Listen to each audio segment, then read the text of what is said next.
Jean-François Barry. Pour nous rejoindre en studio, 187 Cube Radio.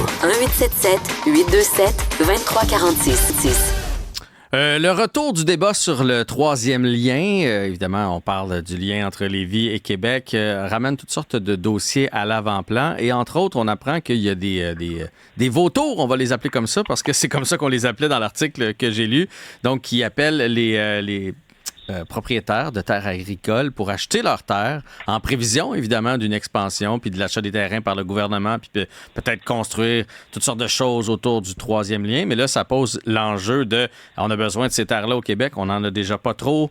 Bref, on va en discuter avec Jean-Pierre Tardy, qui est président du syndicat de l'UPA de Lévis. Bonjour, M. Tardy. Bonjour, M. Barry. Vous allez bien? Ça va bien? Et vous? Ben oui, ça va bien. Donc, des vautours qui s'intéressent aux terres des propriétaires de terres agricoles qui sont sur la rive sud de Québec. Eh oui. C'est pas quelque chose de nouveau. Ça fait déjà plusieurs années qu'il y a ce genre de vautours qui rôdent. On sait aussi pertinemment qu'il y a des prête-noms qui, depuis déjà plusieurs années, ont vu venir tout ça. Donc, ils ont fait des offres d'achat non enregistrées, moyennant des sommes assez considérables à certaines personnes pour dire, on fait une offre d'achat pour plusieurs années, puis dès que ça se concrétise, on passe le contrat.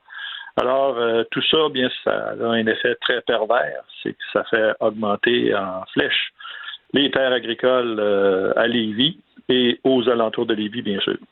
Mais en même temps, je me mets à la place du propriétaire. Là. On parle de gros montants d'argent, fait que ça doit être tentant de signer ce contrat-là puis de le laisser aller en se disant j'ai travaillé.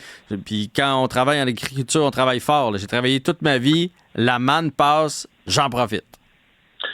Il y a certains producteurs, c'est ça, mais pourquoi c'est ça? C'est que l'avenir d'un producteur agricole passe par de la relève. Et très souvent, les gens n'ont pas de relève. N'ayant pas de relève, tu te poses la question suivante. Je veux vendre ma terre. Il n'y a personne qui veut l'acheter ou qui peut l'acheter parce que c'est trop cher. Donc, j'ai pas de relève. Alors, mon fonds de pension, il est où? Le fonds de pension, il est dans sa terre. Fait que c'est sûr que pour cette raison-là, certains vont vendre.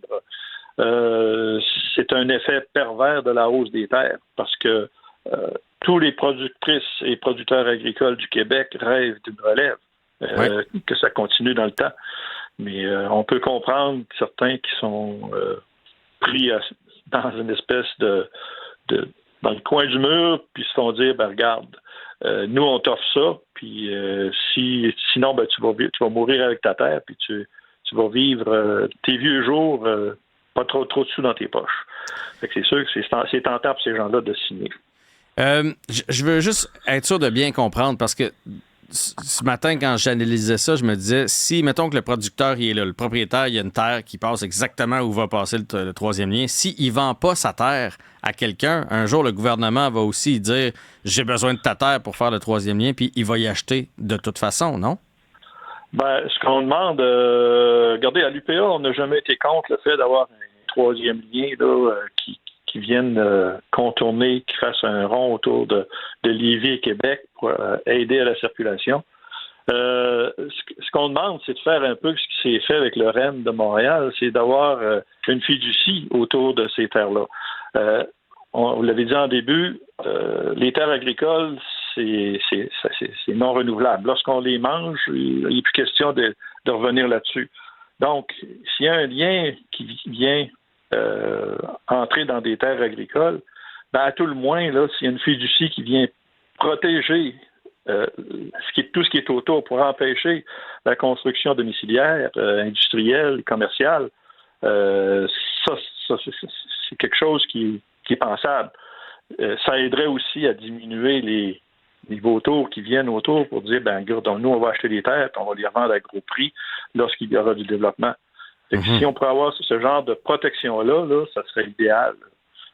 Donc, dans le fond, le troisième lien, c'est tel que tel, le chemin qui va passer. Pensons à la 20 ou à la 40, on envoie des terres agricoles de chaque côté. Ce qui est l'enjeu et dangereux, c'est que là, après ça, on construise un cinéma, puis un centre d'achat, puis des condos, puis tout ce qu'on voudra alentour, puis que là, à un moment donné, il n'y en a plus du tout de terres agricoles. C'est ça. Ben, vous connaissez l'autoroute 30 dans votre région, la région de Montréal. Oui. Je me souviens d'avoir manifesté, moi, pour être contre, dire ça n'a pas de bon sens de faire une autoroute qui va couper des terres agricoles en deux.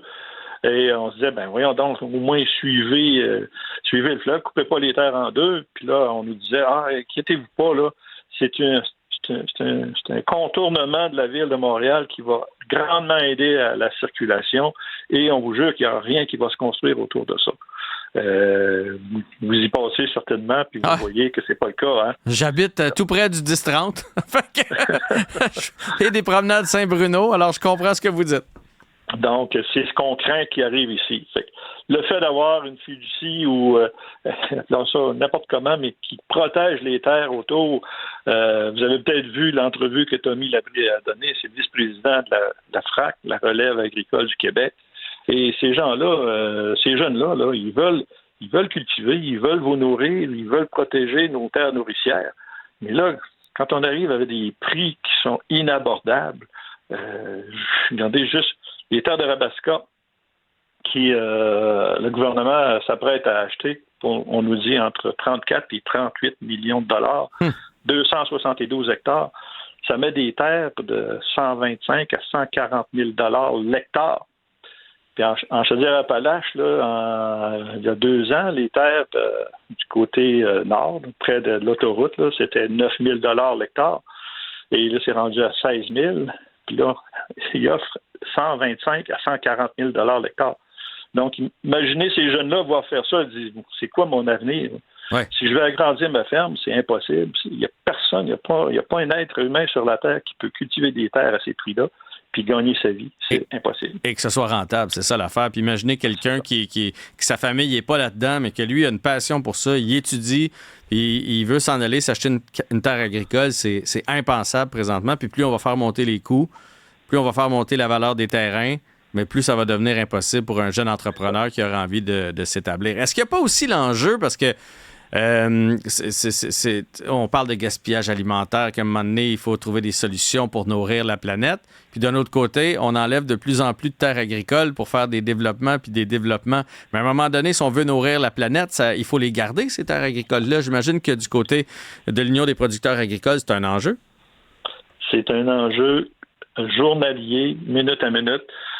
Regardez, je suis président de l'UPA de Lévis et il y a beaucoup de demandes qui se font pour morceler des terres agricoles pour agrandir un peu ici, agrandir un peu là. J'en ai toutes les semaines qui se pointent devant moi et on est obligé de dire on peut pas dire oui à ça. Hein.